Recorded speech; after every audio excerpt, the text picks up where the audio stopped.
네, 안녕하세요. 저는 NH투자증권 리서치 본부에서 FICC 리서치부 총괄하고 있고요. 원자재 조사 분석을 담당하고 있는 황병진이라고 합니다. 네, 이번 시간은 원자재이고요. 금운동으로 내년도 일단 밸런스를 잡아보자라고 하는 제목으로 발표를 시작하도록 하겠습니다. 네, 우선 내년도 원자재 시장에 대해서 좀 살펴보기 전에 올해 원자재 시장 트럼프가 당선자가 되기 전까지만 하더라도 원자재 시장 상당히 좀 순항을 했습니다. 올해 상반기 때 유가가 좀 상승을 했다가 하반기 들어와서 좀 일부 좀 베어리시 센티멘트 자체가 좀 높아지긴 했지만 올해 전반적으로 사상 최고치를 찍었던 원자재들이 상당히 많고 원자재 시장에서는 상당히 좀 괄목할 만한 이벤트들이 상당히 많았던 것 같은데요.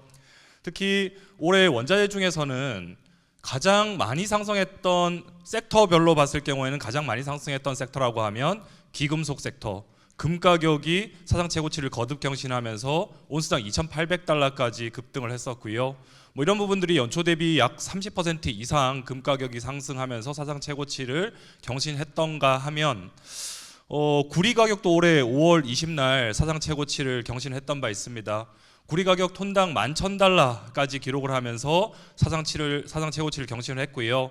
실제로 섹터 기준으로 보면 농산물 섹터 지수가 올해 연초 대비 마이너스 성과를 내고 있는데 하지만 이 곡물 시장 자체는 상당히 좀 약세를 보이고 있는 반면에 이 농산물 세 가지 농산물 코코아, 농축 오렌지 주스, 커피 가격 같은 경우에는 금이라든가 아니면 은 가격보다도 좀 훨씬 더 일단 높은 상승을 하고 있고 코코아 가격은 사상 최고치를 또 경신했던 원자재, 또 오렌지 주스 같은 경우에는 저희가 올해 사실상 시장에서 나왔던 단어가 있죠. 오렌지플레이션이라고 하는 단어가 나올 정도로 오렌지 가격이 특히 농축 오렌지 가격이 5년 연속 상승을 하면서 사상 최고치를 경신하고 있는 모습들이 나타나고 있습니다.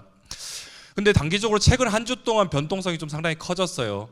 이 왼쪽에 계신 분이 이제 당선이 되고 또 공화당이 미국 상원에 지금 결과 보면 약 53석, 100석 중에 53석을 차지를 하면서 우위를 차지를 하고 있고 아직 하원 결과는 집계가 끝나진 않았지만 제가 들어오기 전에 218석 정도를 이제 한쪽 당이 우위를 가지고 가게 되면 결국 다시 또 그 당이 이제 하원에 우위가 되는데 이미 공화당이 217석을 사실상 독식을 했다라고 보면 민주당 입장에서는 지금 218석 가기 위해서는 11석이 더 필요한 반면에 공화당은 한 석만 더 추가하면 결국 하원에서도 우위다.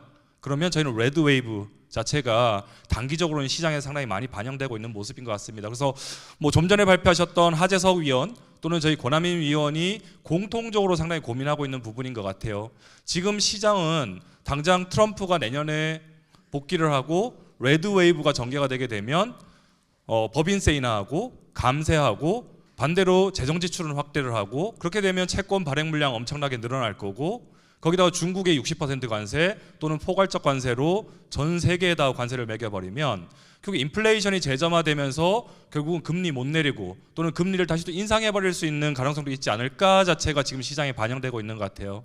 그래서 그런 부분이 오히려 달러의 급등으로 나오면서 원자재 올해 연초 대비 30% 급등했던 금 가격 또는 올해 사상 최고치 찍었던 구리 가격도 지금 단기적으로는 달러 강세 부담 때문에 좀 되돌림하는 모습들이 나타나고 있는데 저희는 이게 얼마나 갈지라고 하는 부분 이걸 가지고 내년도 연말까지 계속 이 트렌드로 갈 수 있을까라기보다는 좀 역발상에 좀 생각을 좀 해야 되지 않을까라고 생각을 합니다.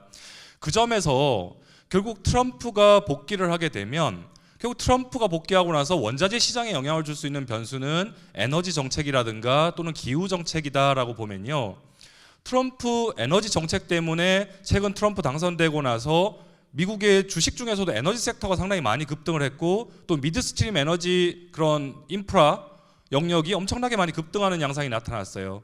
그 말은 단순히 트럼프가 들어오면 석유와 가스 생산이 늘어날 거고 미국 내에서 또는 이때까지 바이든 행정부에서 상당히 규제를 하면서 신규 투자를 못했던 석유 기업들이 신규 투자를 할 수 있는 이 퍼미션을 상당히 빨리 줄 거다. 이것 때문에 에너지 섹터 되게 좋겠지가 반영이 됐는데 반대급부로 미국 내에서 생산량이 늘어난다라고 하는 말은요.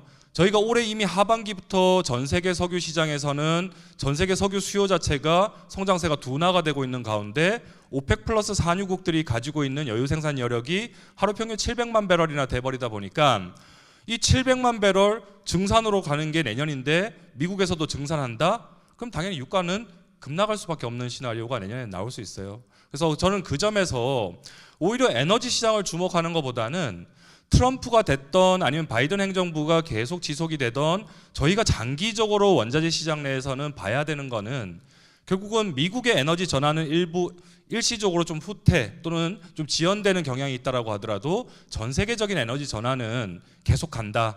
그렇다고 보면 미국 내에서도 핵심 광물과 관련된 그런 자산에 대해서는 저희는 장기적으로는 계속 좋게 봐야 된다라고 생각을 합니다. 그럼 여기 차트에서 봐주시면 2016년 말에 있었던 미국의 대선 직후 또는 트럼프 대통령 트럼프 1기가 출범했을 직후 수익률을 살펴보면요. 트럼프 레이션이 초기에 발생했던 트럼프가 당선되지 않을 것 같았는데 당선이 되고 나서 거의 연말까지는 달러화가 엄청나게 급등을 했습니다. 왜냐하면 그때 트럼플레이션이라고 하면서 트럼프가 당선되면 인플레이션이 올라갈 거야. 그런 부분 때문에 달러가 올라가서 원자재 시장 내에서도 달러와 민감한 금 가격 일시적으로는 좀 빠지는 모습들이 나타났었는데요. 반대로 트럼프가 실제적으로 정부가 출범을 하고 나서부터는 어떤 양상들이 나타났냐라고 하면 결국 유가는 아래쪽으로 쭉 빠지는 흐름들이 나타났었고요. 반대로 금 가격과 비슷한 기금속 섹터 또는 산업금속 섹터가 오히려 인프라 투자에 대한 기대감들을 반영하면서 좀 본격적으로 다시 또 올라가는 그림들이 나왔다라고 보면 저는 내년도에도 결국 트럼프 2기 행정부의 정책 또는 경제정책적인 측면에서는 크게 다른 점은 없다라고 보면 오히려 단기적으로 달러의 급등 또는 금리의 급등이 만들어낸 금 가격의 조정 또는 구리 가격의 조정은 내년도 들어가기 전에 좀 저가 매수를 하기에는 상당히 좀 좋은 그런 기회로 작용하지 않을까라고 보고 있고요. 그 점에서 더 중요한 거는 매크로 환경이다라고 좀 보고 있습니다. 네, 저희가 연간 전망하면서 저희 리서치 본부 내에서 경제를 담당하는 애널리스트와 채권을 담당하는 애널리스트의 뷰가 상당히 거리가 좀 있는 상황입니다. 경제를 보시는 분들은 트럼프가 당선됐기 때문에 감세하고 정책 쓰면 미국 경기 엄청나게 좋을 거야 라고 보실 수 있는 반면에 오히려 금리가 계속 높은 금리 상황이 형성이 되고 또 달러화가 계속 좀 급등하는 양상들이 나타난다라고 보면 결국 트럼프가 정책을 이행하는 부분들이 제대로 진행될까라고 하는 게 저희는 좀 고민을 해봐야 되는 문제일 것 같아요. 그렇다고 보면 글로벌 경기 선행지수로만 보면 연착륙이라고 하는 부분들이 저희가 내년도에 가져가야 되는 가장 베이스 시나리오이긴 하지만 채권 시장에서는 뉴욕 연은이 2년 연속 미국의 경기 침체 확률을 50% 이상 보고 있다라는 거죠. 그러면 이 고금리의 여파 자체가 아직은 미국 경기에서 크게 나타나지는 않았는데 앞서 저희가 자산 배분에서 말씀드렸던 부분처럼 금리를 내리는 속도가 저희가 기대하는 것보다 계속 느려지고 하다 보면 언젠가는 경기 침체로 갈 수밖에 없다. 그 말에서는 연준은 이미 올해 9월부터 통화정책 완화 기조로 돌아섰고요. 내년도 말까지 올해 100bp, 내년도 100bp 금리 인하를 예고를 하고 있습니다. 이 말은 금리는 이제부터는 당장 10년물 금리가 오늘 4.5% 정도 수준까지 되돌림하면서 달러 강세도 나왔고 또 원자재, 특히 유가도 좀 잘 버티고 있는 모습들이 나타나고 있는데 반대로 결국 금리는 우하향하는 그림들 자체가 지속이 된다라고 보면 경기에 대한 불확실성은 계속 있다라는 거죠.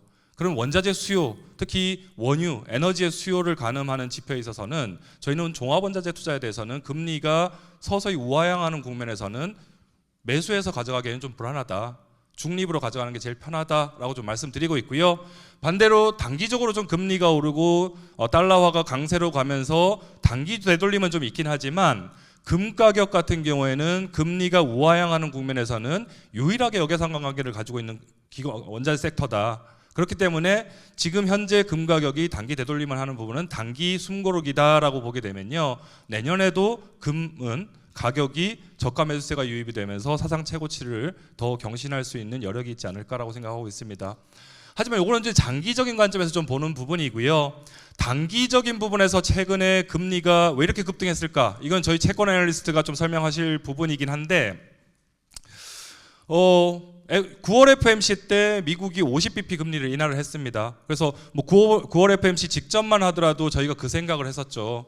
미국 연준이 25bp 금리를 내리면 이거는 경기 침체가 아니고 50bp 금리 내리면 이거 경기 침체를 인정하는 거야 라고 생각을 했었는데, 그러면서 시장은 아래쪽에서 나오는 좀 파란색 짙은 라인 차트를 봐주시면요, 올해 100bp 금리 인하하고 내년도에는 150bp 금리 인하를 하겠다, 할 거다라는 게 시장에서 이미 예상을 하고 있었던데, 오히려 연준이 50bp 인하를 하고 나서 다시 그 전망들이 상당히 많이 축소가 되고 있죠.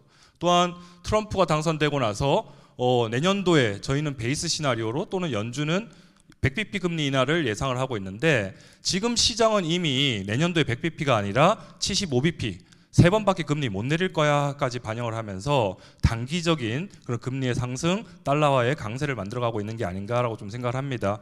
뭐 그 점에서 이런 부분에서 저희가 좀 접근하게 되면 결국 경기라고 하는 부분에 대해서는 내년에도 침체는 없을 거다.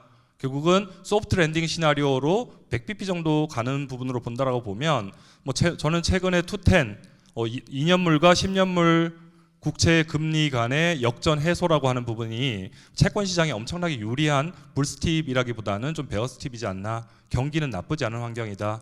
뭐 그렇게 보면 장기적인 관점에서 볼 때는 저희는 원자재 투자는 기금속, 특히 금에 대해서 여전히 좋게 보는 뷰를 가져가고 있긴 하지만 대표 위험 자산인 구리 가격 그리고 대표 안전 자산인 금 가격 간의 상대 성과를 보여주는 지표가 여기서 보시는 카파 골드 레이쇼인데요.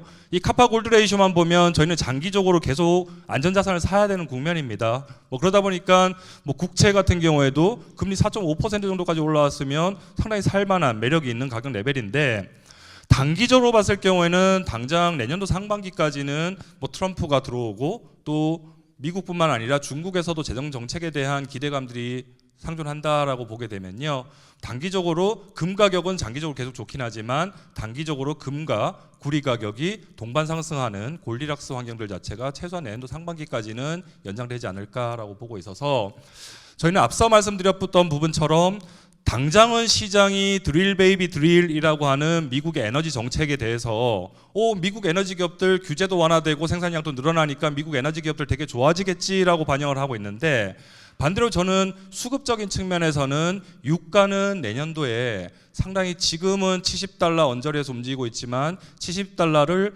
지지하지 못하고 좀 가파르게 빠지는 환경들이 불가피하다라고 좀 보고 있습니다. 그래서 단기적으로 안전자산과 위험자산 구분 없이 좀 에브리띵 랠리가 전개되는 국면에서는 저희는 에너지 섹터 또는 에너지 섹터가 절반 이상 차지하는 종합원자재에 투자하시는 것보다는 저희는 금 또는 동 그리고 그 사이에 있는 은을 중심으로 해서 좀 밸런스 잡기를 하시면서 좀 알파를 내시는 게 가장 좋은 투자 전략이지 않을까라고 생각을 합니다. 그래서 뭐 그런 부분들 좀 정리를 해놨고요. 개별적으로 주요 차트만 좀 보여드리고 제 부분을 좀 마무리하고자 하는데, 유가에 대해서 저는 내년에 좀 불안한 부분이 뭐 그 부분입니다. 뭐 지금 당장만 보면 올해 연말 또는 내년도 연초까지만 보게 되면 유가가 WTI 기준으로 80달러까지는 올라갈 수 있는 여지는 있습니다. 어떤 여지가 있냐라고 하면, 뭐 올해 라니냐가 발생을 해서 올겨울이 엄청나게 추워버리면 미국뿐만 아니라 전 세계 난방용 원유 수요 자체가 단기적으로는 상당히 올라갈 수 있는 부분들이 있기 때문에 뭐 이런 부분들이 1분기 정도까지는 뭐 유가의 하반 경직성을 방어를 하면서 좀 위쪽으로 좀 올라갈 수 있는 여지들이 있다라고 보는데, 뭐 거기다가 뭐 트럼프 대통령이 들어와서 이미 본인 다시 취임하기 전까지 중동 전쟁 끝내라라고 이미 엄포를 놓은 상황이기 때문에 중동 전쟁, 이스라엘이 중동 전쟁 끝낸다? 그러면 어떤 걸로 교환을 했을까라고 보면 이란에 대한 제재. 그러면 이란을 제재했을 경우에 또 다시 뭐 내년도 연초에 잠시 유가가 80은 볼 수 있는 부분들은 있긴 한데, 하지만 저는 80을 넘어가기는 좀 어렵다라고 좀 보고 있고요. 상단은 좀 유가에 대해서는 80달러를 예상을 하고 있고, 반대로 이란이 제재를 받는다라고 하더라도 이란을 제외한 나머지 오펙 국가들이 가지고 있는 여유 생산 여력이 하루 평균 700만 배럴, 거기다가 미국 내에서 규제가 완화되고 캐펙스 투자가 늘어나서 생산량이 늘어나 버리게 되면 결국 내년도에는 수요는 경기가 엄청나게 좋아서 늘어나는 국면들은 아닌데 공급이 엄청나게 확대가 될 수 있는 공급 오버행이 있는 그런 한 해가 될 거기 때문에요. 저는 유가, 바이든 행정부 때는 저희가 유가는 하단은 $70, 상단은 $100 밴드로 바이든 행정부 때는 4년 내내 좀 많이 말씀을 드려왔었는데, 다시 트럼프 행정부로 넘어가게 되면 이 유가 레벨은 좀 아래쪽으로 내려와야 되지 않을까. 그렇게 되면 저는 다시 또 원유 시장이 저가 매력이 생기려면 $60대가 아니라 $50대는 봐야 미국의 에너지 기업들이 엄청나게 다시 또 힘들어지는 시기로 갈 거기 때문에 $50권까지는 좀 열어두고 보자라고 좀 말씀드립니다. 반대로 기금속 같은 경우에는 뭐 단기적으로는 좀 되돌림하는 것처럼 보여요.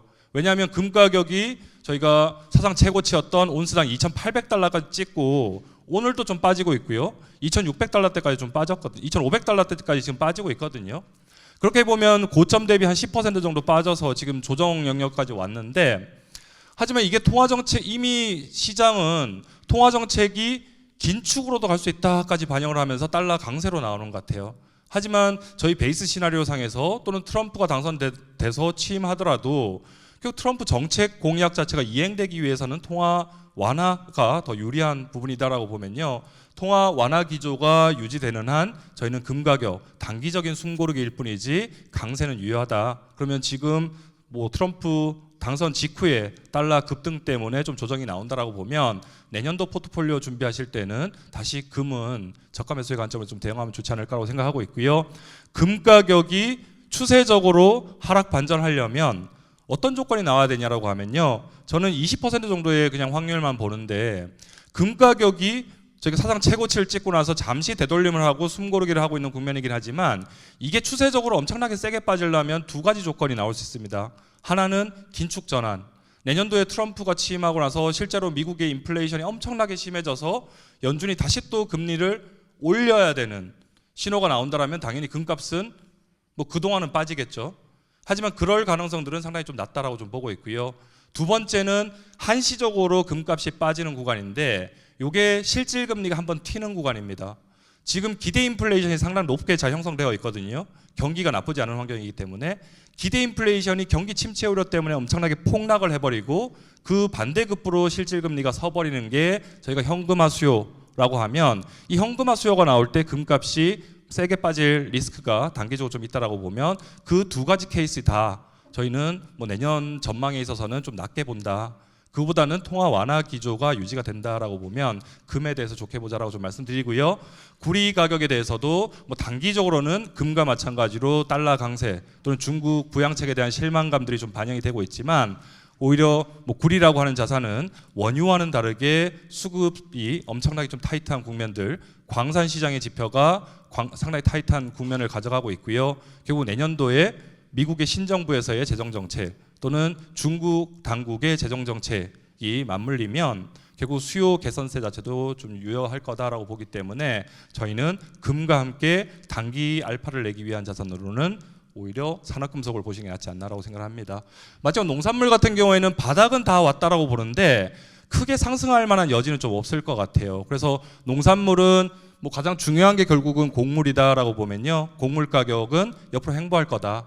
왜냐하면 저희가 이제 엘니뇨가 끝났고 지금은 기상 이변 중립 구간이긴 한데, 올해 연말에 라니냐라고 하는 뉴스가 상당히 많이 나오지만 이번 라니냐는 엄청나게 짧고 약한 수준의 라니냐가 나올 거다라고 좀 보고 있습니다. 뭐 그렇다고 보면 농산물 수급에 크게 영향을 줄 만한 변수는 좀 제한적이다라고 좀 보고 있고요. 결국 내년도에는 달러화가 그래도 정점을 좀 지나서 좀 숨고르기를 해준다라고 보면 미국산 곡물의 수출 경쟁력이 높아지면서 바닥을 좀 다져주는 그런 국면들로 가지 않을까라고 좀 정리해 볼 수 있겠습니다. 그래서 마지막으로 좀 정리를 해드리자면, 뭐 내년도 저희가 보는 베이스 시나리오는 경기에 대해서는 연착륙 기대감을 가지고 있고요. 최소한 내년도 상반기까지 뭐 트럼프 행정부의 재정정책 또는 중국의 재정정책이 연착륙에 대한 기대감을 높이는 가운데, 뭐 달러 지수도 지금은 실질 실효 환율 기준으로는 상당히 좀 급등해 있다. 뭐 이런 부분들이 이제는 좀 서서히 좀 상당히 좀 막힐 거다라고 보게 되면 저희는 뭐 안전자산과 위험자산이 장기적으로 볼 경우에는 저희는 안전자산 금에 대해서 가장 좋게 보고 있고요. 금 가격은 조정될 때마다 매수 전략을 계속 가져가시면서 상반기까지는 산업금속 또는 금과 구리의 사이에 있는 은을 가지고 좀 알파를 내는 전략을 가져가시면 좋을 것 같다라고 생각을 합니다. 네, 여기까지 제 발표를 마쳤고요. 경청해 주셔서 감사드리고 제 다음 순서로 트럼프 당선 이후에 가장 핫한 섹터입니다. 디지털 자산 담당하고 있는 홍성 연구원 모셔보도록 하겠습니다.